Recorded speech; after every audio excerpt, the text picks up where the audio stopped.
नमस्कार दोस्तों, चलिए जान लेते हैं उत्तर प्रदेश के सभी 75 जिलों की आज की ताज़ा बड़ी और महत्वपूर्ण खबरों को। लेकिन उससे पहले वीडियो को लाइक कमेंट जरूर करें और साथ ही ये भी बताएं कि आप इस वीडियो को किस जिले, शहर या गांव से देख रहे हैं। आज की सबसे बड़ी और जरूरी खबर 31 दिसंबर 2025 तक ई-केवाईसी अनिवार्य। राशन कार्ड के सभी सदस्यों को 31 दिसंबर तक अपने कोटेदार यानी राशन कार्ड की दुकान पर जाकर अंगूठा लगाकर ई-केवाईसी करवाना जरूरी है। ऐसा न करने पर कार्ड से सदस्य का नाम कट सकता है और भविष्य में राशन मिलना बंद हो सकता है। क्या आप भी पीएम किसान सम्मान निधि योजना की 22वीं किस्त का इंतजार कर रहे हैं? तो ये खबर आपके लिए बेहद जरूरी है। कई मीडिया रिपोर्ट्स के मुताबिक अगली किस्त फरवरी 2026 में आने की संभावना है, लेकिन ध्यान रहे अगर आपकी ई-केवाईसी अधूरी है या बैंक खाता आधार से लिंक नहीं है तो आपके 2000 रुपये अटक सकते हैं। साथ ही आपको बताते चलें, इस बार भी किसानों को 2000 रुपये की किस्त मिलेगी। सोशल मीडिया पर 4000 रुपये मिलने की खबरें महज एक अफवाह है। सरकार ने राशि बढ़ाने की कोई आधिकारिक घोषणा नहीं की है। योगी सरकार ने पेश किया 24,496 करोड़ का अनुपूरक बजट, सपा का वॉकआउट। यूपी पंचायत चुनाव 2026 आज जारी होगी पुनरीक्षण सूची। 30 दिसंबर तक दर्ज करा सकते हैं आपत्ति। पंचायत चुनाव की मतदाता पुनरीक्षण सूची आज प्रकाशित की जाएगी। मतदाता 30 दिसंबर तक इस पर अपनी आपत्ति दर्ज करा सकेंगे। प्रत्येक आपत्ति को निस्तारण करने के बाद 6 फरवरी को अंतिम सूची जारी की जाएगी। इसके बाद सूची में कोई फेरबदल नहीं किया जाएगा। यूपी में फिर बढ़ सकती है एसआईआर समय सीमा। सपा मुस्लिम वोट बैंक मैनेजमेंट में भारी पड़ी भाजपा की बड़ी टेंशन।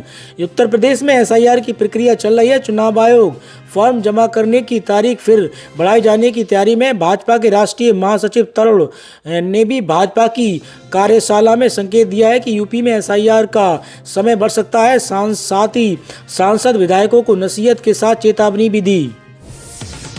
इलेक्ट्रिक वाहनों को मिलेगी रफ्तार, 50 करोड़ के अतिरिक्त बजट से आम लोगों को मिलेगा लाभ। उत्तर प्रदेश में सड़कों पर इलेक्ट्रिक वाहनों की संख्या बढ़ाने की तैयारी है। इसके लिए योगी सरकार ने परिवहन विभाग को 50 करोड़ रुपए से ज़्यादा का अतिरिक्त बजट देने का फैसला किया है। इस रकम का सीधा फायदा आम लोगों को मिलेगा क्योंकि इसका इस्तेमाल इलेक्ट्रिक वाहनों पर सब्सिडी देने में किया जाएगा। मित्रों, यूपी में शिक्षा मित्रों अनुदेशकों के लिए राहत की आहट। मानदेय बढ़ोतरी पर सरकार जल्द देगी फैसला। उत्तर प्रदेश के शिक्षा मित्रों और अनुदेशकों के लिए राहत भरी खबर है। विधान परिषद में प्रश्न के उत्तर में बेसिक शिक्षा राज्य मंत्री संदीप सिंह ने कहा कि उनके मानदेय में वृद्धि पर सरकार जल्द निर्णय लेगी। निर्णय होने पर समय रहते सदन को भी इसकी जानकारी दी जाएगी। नए साल से पहले उत्तर प्रदेश के किसानों को सीएम योगी का बड़ा तोहफा। अब सिर्फ 6% ब्याज पर मिलेगा कर्ज। योगी कैबिनेट प्रयागराज भदोही में नए पुल, मदरसा टीचरों के वेतन समेत 25 प्रस्तावों पर लगी मोहर। उत्तर प्रदेश की योगी कैबिनेट ने प्रयागराज और भदोही में 2 नए पुलों और मदरसा टीचरों के वेतन समेत 25 प्रस्तावों पर मोहर लगा दी है। योगी सरकार ने प्रदेश में 2 नए विश्वविद्यालयों को भी खोलने को मंजूरी दे दी है। साल 2025 अब अलविदा ले रहा है और 2026 दस्तक दे रहा है। लेकिन क्या आप जानते हैं 1 जनवरी की सुबह सिर्फ नया कैलेंडर नहीं बल्कि आपकी ज़िंदगी के कई बड़े नियम भी बदलने वाले हैं। चाहे आपकी सैलरी हो, रसोई गैस के दाम हो या फिर बैंक के नियम, नए साल में सब कुछ बदलने वाला है। वो 20 बड़े बदलाव जो सीधे आपकी जेब और आपकी लाइफ स्टाइल पर असर डालेंगे। इन सभी बदलावों को जानने के लिए वीडियो को अंत तक जरूर देखें। इसमें सबसे पहली खुशखबरी, अगर आप घर में पाइप वाली गैस यानी पीएनजी इस्तेमाल करते हैं या आपकी गाड़ी सीएनजी से चलती है तो आपकी मौज होने वाली है। पेट्रोलियम रेगुलेटरी ने पाइपलाइन टैरिफ के नियमों में बदलाव किया है। इसमें 1 जनवरी से सीएनजी और पीएनजी के दामों में 2 से 3 रुपये प्रति यूनिट की कमी आ सकती है। यानी नए साल में सफ़र और रसोई दोनों सस्ते होंगे। सरकारी कर्मचारियों के लिए बड़ी खबर, अगर आप या आपके परिवार में कोई सरकारी कर्मचारी है तो ये खबर आपके लिए है। 1 जनवरी 2026 से 8वें वेतन आयोग के लागू होने की प्रबल संभावना है। अगर ऐसा होता है तो 50 लाख से ज़्यादा केंद्रीय कर्मचारियों और 69 लाख पेंशन भोगियों की सैलरी और पेंशन में भारी बढ़ोतरी देखने को मिलेगी। हालांकि सरकार की आधिकारिक मोहर का इंतजार है, लेकिन हलचल तेज है। सरकार का बुजुर्गों के लिए 9000 रुपये का तोहफा। वरिष्ठ नागरिकों के लिए सरकार एक ऐतिहासिक वेलफेयर पैकेज ला रही है। नए नियमों के मुताबिक पात्र बुजुर्गों को हर महीने 9,000 रुपये तक की आर्थिक सहायता सीधे उनके बैंक खाते में मिल सकती है। इसके अलावा उन्हें मुफ्त हेल्थ चेकअप और रेल बस किराए में अतिरिक्त छूट जैसे 8 फायदे मिलने वाले हैं। इसके अलावा बैंकिंग और डिजिटल पेमेंट में बदलाव होने वाला है। डिजिटल इंडिया में फ्रॉड की खैर नहीं है। 1 जनवरी से बैंकिंग और यूपीआई के नियमों को सख्त बनाया जा रहा है। चेक बाउंस होने पर अब तुरंत अलर्ट और भारी जुर्माना लगेगा। साथ ही यूपीआई पेमेंट को और सुरक्षित बनाने के लिए नए सिक्योरिटी फीचर जोड़े जा रहे हैं। वहीं बैंकों में सीनियर सिटीजन्स के लिए अलग से स्पेशल काउंटर की सुविधा भी अनिवार्य की जा सकती है। इसके अलावा किसान भाइयों के लिए भी नया नियम लागू हो सकता है। अन्नदाताओं के लिए भी एक बड़ा अपडेट है। अब पीएम किसान सम्मान निधि की अगली किस्त के लिए किसान फार्मर आईडी अनिवार्य की जा सकती है। यूपी समेत कई राज्यों में इसकी प्रक्रिया शुरू हो चुकी है। अगर आपने अभी तक अपनी आईडी नहीं बनवाई है तो आपकी किस्त रुक सकती है। इसके अलावा अब जंगली जानवरों के फसल के नुकसान पर भी बीमा कवर मिलेगा। इसके अलावा दोस्तों मोबाइल सिम कार्ड और सिम पोर्ट के नियमों में भी बदलाव देखने को मिलेगा। अगर आप नया सिम कार्ड खरीदने या अपना सिम पोर्ट कराने की सोच रहे हैं तो सावधान हो जाइए। 1 जनवरी से टेलीकॉम नियमों में सख्ती आ रही है। अब सिम कार्ड लेने के लिए डिजिटल eKYC अनिवार्य होगी। साथ ही सिम खो जाने या पोर्ट कराने पर जो वेटिंग पीरियड होता था उसे फ्रॉड रोकने के लिए सुरक्षित बनाया जा रहा है ताकि कोई आपके नाम पर फर्जी सिम ना चला सके। इसके अलावा ड्राइविंग लाइसेंस और आरटीओ के चक्कर लगाने से मुक्ति मिलेगी। ड्राइविंग लाइसेंस बनवाना अब और आसान होने वाला है। नए नियमों के मुताबिक अब आपको टेस्ट देने के लिए आरटीओ के चक्कर काटने की जरूरत नहीं होगी। आप सरकार द्वारा मान्यता प्राप्त प्राइवेट ड्राइविंग टेस्टिंग सेंटर से सर्टिफिकेट लेकर सीधे अपना लाइसेंस बनवा सकेंगे। ये प्रक्रिया 1 जनवरी से पूरे देश में और तेजी से लागू की जाएगी। इसके अलावा आप अमेजन और फ्लिपकार्ट जैसे साइट से शॉपिंग करते हैं तो अब आपको ज़्यादा सुरक्षा मिलेगी। सरकार ई-कॉमर्स कंपनियों के लिए नए कंज्यूमर प्रोटेक्शन नियम लागू कर रही है। अब कंपनियों को रिफंड की प्रक्रिया तेजी से करनी होगी और डार्क पेंटर्स जो ग्राहकों को लुभाकर गलत सामान बेचते हैं पर भारी जुर्माना लगेगा। यानी अब ऑनलाइन शॉपिंग करने से पहले सुरक्षित होगा। वहीं बैंकों ने अपने क्रेडिट कार्ड रिवार्ड सिस्टम में बदलाव करने का फैसला किया है। 1 जनवरी से कई बड़े बैंक जैसे SBI, HDFC और ICICI बैंक अपने कार्ड्स पर मिलने वाले रिवार्ड्स पॉइंट्स और लाउंस एक्सेस की शर्तों में बदलने वाले हैं। अगर आपके पास रिवार्ड पॉइंट्स बचे हैं तो उन्हें 31 दिसंबर से पहले रिडीम कर लें, वरना वो एक्सपायर हो सकते हैं या उनकी वैल्यू कम हो सकती है। यूपी सरकार और ITI कानपुर की नई पहल, अब घर बैठे मोबाइल से होगा आयुष इलाज। आयुष ट्रीटमेंट ऐप के माध्यम से मरीज अपने मोबाइल फ़ोन की मदद से घर बैठे ही न सिर्फ डॉक्टर से मिलने का वक्त ले सकेंगे बल्कि उन्हें आयुर्वेदिक, योग, यूनानी, सिद्ध और होम्योपैथिक जैसी आयुष चिकित्सा पद्धतियों से जुड़ी जानकारी भी मिल सकेगी।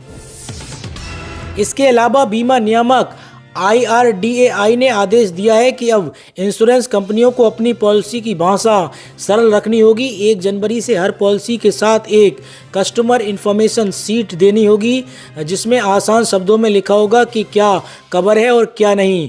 अब क्लेम के समय बारीक अक्षरों में लिखी शर्तों का बहाना बनाकर कंपनियां बच नहीं पाएंगी। वहीं दोस्तों गैस सिलेंडर के दाम और सब्सिडी में भी बदलाव देखने को मिल सकता है। हर महीने की पहली तारीख की तरह 1 जनवरी को भी तेल कंपनियां गैस सिलेंडर के नए दाम तय करेंगी। एक्सपर्ट्स का मानना है कि ग्लोबल मार्केट को देखते हुए नए साल पर LPG गैस सिलेंडर की कीमतों में गिरावट आ सकती है। साथ ही उज्ज्वला योजना के लाभार्थियों के लिए सरकार सब्सिडी को लेकर कोई बड़ा ऐलान भी कर सकती है।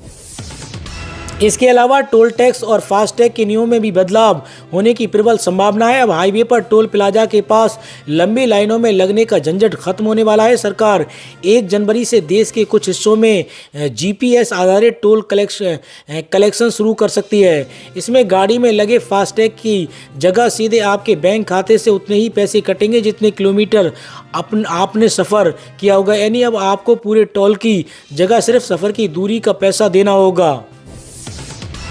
इसके अलावा अगर आपने अभी तक साल 2024-25 के लिए अपना वैलिडेट यानी देरी से इनकम टैक्स रिटर्न फाइल नहीं किया है तो 31 दिसंबर तक आपकी आखिरी तारीख है। 1 जनवरी से आप पुराना रिटर्न फाइल नहीं कर पाएंगे और आपको भारी जुर्माना देना पड़ सकता है। साथ ही म्यूचुअल फंड और डीमेट खाते में नॉमिनी जोड़ना अनिवार्य कर दिया गया है, वरना आपके खाते फ्रीज हो सकते हैं। वहीं सरकारी और कई निजी संस्थानों में अब डिजिटल अटेंडेंस को पूरी तरीके से अनिवार्य किया जा रहा है। 1 जनवरी से लेबर लॉ के नए नियम के तहत कर्मचारियों की हाजिरी और काम के घंटों का हिसाब डिजिटल तरीके से रखा जाएगा। इसका सीधा फायदा ये होगा कि ओवर टाइम का पैसा सीधे और पारदर्शी तरीके से आपके खाते में आएगा। कोई भी कंपनी इसमें हेरफेर नहीं कर पाएगी। वहीं पेंशनर्स के लिए भी डिजिटल लाइफ सर्टिफिकेट को लेकर बड़ा अपडेट है। पेंशन पाने वाले हमारे बुजुर्गों के लिए एक और बड़ी राहत है। अब साल के पहले दिन जीवन प्रमाण पत्र यानी डिजिटल लाइफ सर्टिफिकेट जमा करने की प्रक्रिया को और भी सरल बनाया जा रहा है। अब आप अपने स्मार्टफोन से ही फेस ऑथेंटिकेशन के जरिए घर बैठे अपना लाइफ सर्टिफिकेट अपडेट कर पाएंगे। अब बैंकों के चक्कर काटने की बिल्कुल ज़रूरत नहीं होगी। इसके अलावा दोस्तों राशन कार्ड के नए नियम भी देखने को मिल सकते हैं। गरीब और मध्य वर्गीय परिवारों के लिए राशन कार्ड के नियमों में बड़ा बदलाव हो रहा है। 1 जनवरी से राशन कार्ड की ई-केवाईसी अनिवार्य की जा रही है। जिन लोगों की ई-केवाईसी पूरी नहीं होगी उनका राशन मिलना बंद हो सकता है। साथ ही अब नए नियमों के तहत पात्र लोगों को हर महीने 1000 रुपये तक की अतिरिक्त वित्तीय सहायता भी कुछ राज्यों में दी जा सकती है। इसके अलावा सोशल मीडिया और एआई की नई गाइडलाइन भी जारी की जा सकती है। इंटरनेट की दुनिया भी बदलने वाली। 1 जनवरी से सोशल मीडिया प्लेटफॉर्म पर एआई जनरेटेड कंटेंट यानी डीप फेक को लेकर बेहद सख्त नियम लागू हो रहे हैं। अगर आप कोई ऐसा फोटो या वीडियो शेयर करते हैं जो एआई से बना है तो उस पर डिस्क्लेमर नहीं है तो आपका अकाउंट सस्पेंड हो सकता है। सरकार अब डिजिटल धोखाधड़ी को रोकने के लिए डिजिटल इंडिया एक्ट के कुछ प्रावधानों को नए साल से लागू कर सकती है। इसके अलावा सफ़र की बात करें तो 1 जनवरी से बड़े शहरों में इलेक्ट्रिक टैक्सी को लेकर नए नियम आ रहे हैं। सरकार अब ओला उबर जैसी एग्रीगेटर कंपनियों को अपने बेड़े में कम से कम 25% इलेक्ट्रिक वाहन शामिल करने का टारगेट दे रही है। इससे प्रदूषण तो कम होगा ही, साथ ही टैक्सी का किराया भी पेट्रोल डीजल वाली टैक्सी के मुकाबले कम हो सकता है। एसआईआर में ठीक से काम नहीं किया तो हो सकती है खतरे की घंटी। सीएम योगी बोले जो नहीं करना चाहते वे बता दें। उत्तर प्रदेश के मुख्यमंत्री योगी आदित्यनाथ ने लखनऊ में एसआईआर के दौरान ठीक से काम न करने पर गंभीर चेतावनी दी। उन्होंने कहा कि जो लोग काम करना नहीं चाहते वे स्पष्ट रूप से बता दें। मुख्यमंत्री ने सरकारी कार्यों में लापरवाही को लेकर अपनी नाराजगी व्यक्त की और समय पर कार्यों को पूरा करने के निर्देश दिए। इसके अलावा दोस्तों उत्तर प्रदेश सहित देश के कई राज्यों में 1 जनवरी से बिजली के प्रीपेड स्मार्ट मीटर लगाना अनिवार्य कर दिया जाएगा। अब आपको महीने के अंत में बिल नहीं भरना होगा बल्कि मोबाइल की तरह पहले रिचार्ज करना होगा। जितनी बिजली उतना पैसा। इससे बिजली चोरी रुकेगी और आपका बजट भी आपके हाथ में रहेगा। इसके अलावा दोस्तों बच्चों के आधार के नियमों में भी बदलाव हो सकते हैं। स्कूल में एडमिशन का समय आने वाला है और सरकार ने छोटे बच्चों यानी 0 से 5 साल के लिए बाल आधार के नियमों में बदलाव किया है। अब 5 साल की उम्र पूरे होने के बाद बच्चे का बायोमेट्रिक अपडेट कराना 1 जनवरी से अनिवार्य होगा, वरना आधार कार्ड निष्क्रिय हो सकता है और ये बच्चे की छात्रवृत्ति के लिए बहुत ज़रूरी है। वहीं नकली दवाओं के कारोबार पर लगाम कसने के लिए स्वास्थ्य मंत्रालय का नया नियम लागू हो रहा है। अब टॉप 300 दवा ब्रांड्स के पत्तों पर QR कोड होना अनिवार्य होगा। अब आप अपने फ़ोन से स्कैन करके जान पाएंगे कि दवा असली है या नकली, उसका बेंच नंबर क्या है और उसकी एक्सपायरी कब की है। यूपी की नई विकास धुरी बनेंगे कानपुर लखनऊ एक्सप्रेस वे के बाद जल्द बनेगा इकोनॉमिक कॉरिडोर। कानपुर और लखनऊ के बीच एक नया इकोनॉमिक कॉरिडोर बनेगा जिसे नीति आयोग ने मंजूरी दे दी है। इसके साथ ही कानपुर लखनऊ एक्सप्रेस वे मार्च तक शुरू हो जाएगा। इस कॉरिडोर से रोजगार उद्यमिता को बढ़ावा मिलेगा और ये मैन्युफैक्चरिंग, लॉजिस्टिक और टेक्नोलॉजी के लिए केंद्र बनेगा। रैपिड रेल परियोजनाओं से दोनों शहरों के बीच यात्रा का समय घटकर 40 से 45 मिनट हो जाएगा। आपको फांता पड़ने लायक नहीं छोड़ेंगे कप सिरप मामले पर योगी ने समाजवादी पार्टी के नेताओं को खूब सुनाया। योगी आदित्यनाथ ने सप्लीमेंट्री बजट पेश किए जाने से पहले अपने आवास पर मंत्रियों के साथ बैठक की। इस सप्लीमेंट्री बजट को पहले ही कैबिनेट की मंजूरी मिल चुकी थी। वित्त मंत्री सुरेश खन्ना ने 24,000 करोड़ रुपए के अनुपूरक बजट को पेश किया। महंगा होगा रेल का सफर, 26 दिसंबर से बढ़ेगा किराया, रेलवे ने किया ऐलान। अगर आप मेल एक्सप्रेस वे या एसी ट्रेनों में लंबी दूरी की यात्रा करते हैं तो अब आपको थोड़ा ज़्यादा किराया वहन करना पड़ेगा, लेकिन रोजाना लोकल ट्रेन से यात्रा करने वाले यात्रियों के लिए कोई बदलाव नहीं होगा। रेल मंत्रालय ने एसी के साथ साथ नॉन एसी ट्रेनों के किराए में इजाफा किया है, जो 26 जनवरी 2025 से लागू हो रहा है। रोजगार की बड़ी सौगात, रेलवे ने यूपी, बिहार, झारखंड में 38,000 से अधिक पदों पर बम्पर भर्तियां। केंद्र और विभिन्न राज्य सरकारों ने अपनी भर्ती प्रक्रिया में तेजी लाते हुए इस सप्ताह कुल 38,000 से भी अधिक रिक्तियों की घोषणा की है। इसमें रेलवे की मेगा भर्ती से लेकर उत्तर प्रदेश में लेखपालों की भारी नियुक्तियां शामिल हैं। लखनऊ के इस रेलवे स्टेशन पर मिलेगा एयरपोर्ट जैसी सुविधाएं, शॉपिंग कॉम्प्लेक्स, लाउंज भी बनेंगे। लखनऊ का गोमती नगर रेलवे स्टेशन देश का पहला ऐसा स्टेशन होगा जहां यात्रियों को एयरपोर्ट जैसी आधुनिक सुविधाएं मिलेंगी, जिनका प्रबंधन निजी कंपनियां करेंगी। यहां यात्रियों की ज़रूरतों का ध्यान रखा जाएगा और वे शॉपिंग भी कर सकेंगे। चारबाग के आनंद नगर की ओर एक नया स्टेशन भवन भी मिलेगा। 2026 तक लखनऊ में 2 विश्व स्टेशन होंगे और अमृत भारत प्रोजेक्ट के तहत अन्य स्टेशनों का भी नवीनीकरण किया जाएगा।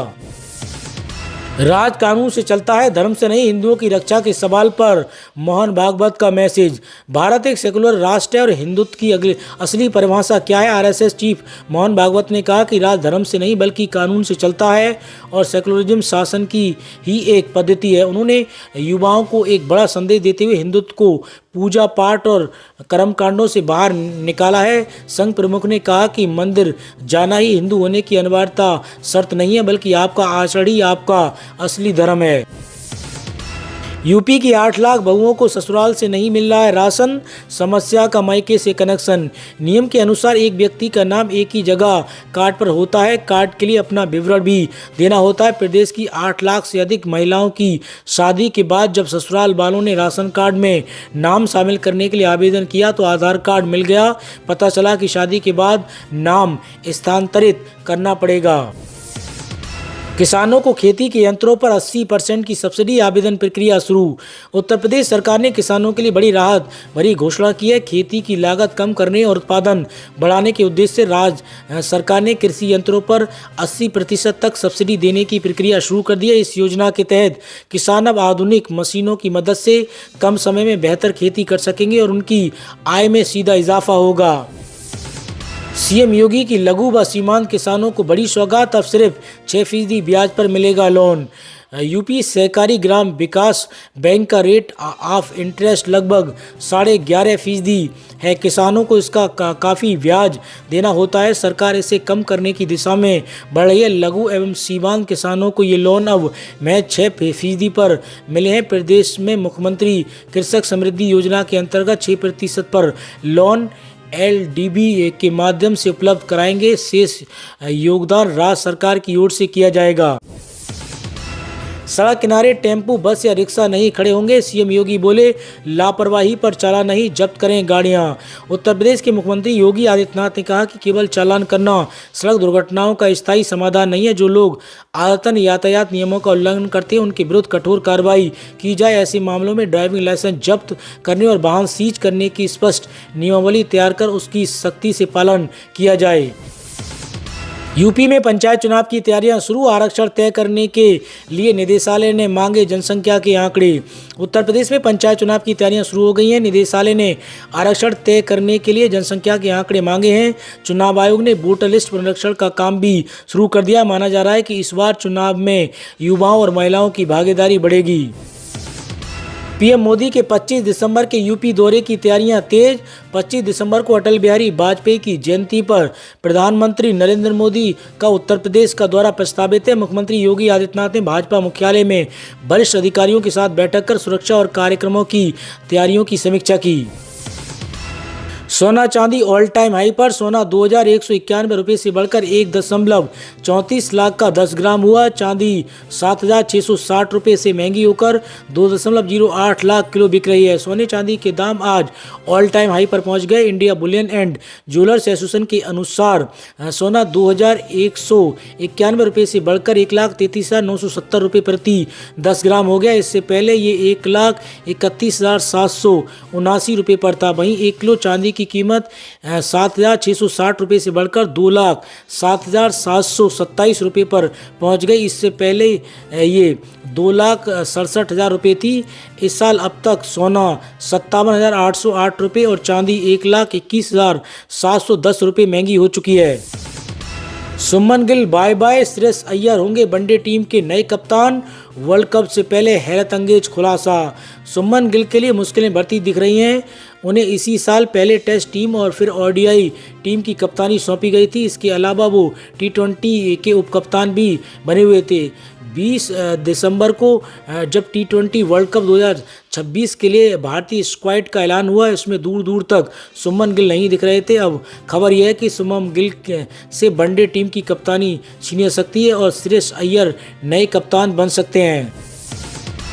उत्तर प्रदेश में आज यानी 23 दिसंबर को मौसम का मिजाज बिगड़ने वाला है। प्रयागराज, कानपुर, लखनऊ और वाराणसी समेत कई जिलों में घने कोहरे और अति शीत दिवस का अलर्ट जारी किया गया है। उत्तर प्रदेश में कुदरत का कहर अब सड़कों से लेकर घरों के भीतर तक महसूस होने लगा है। बर्फीली हवाओं और विजिबिलिटी को जीरो कर देने वाले घने कोहरे ने प्रदेश के कई हिस्सों को अपने आगोश में ले लिया है। आलम यह है कि सूरज की किरणें बादलों और धुंधली मोटी परत को भेदने में नाकाम साबित हो रही हैं, जिससे दिन और रात के तापमान में भारी गिरावट दर्ज की गई है। तो दोस्तों, उत्तर प्रदेश से जुड़ी आज की खबरों में इतना ही। और अधिक खबरें जानने के लिए आप यूपी न्यूज़ 92 के साथ जुड़े रहिए।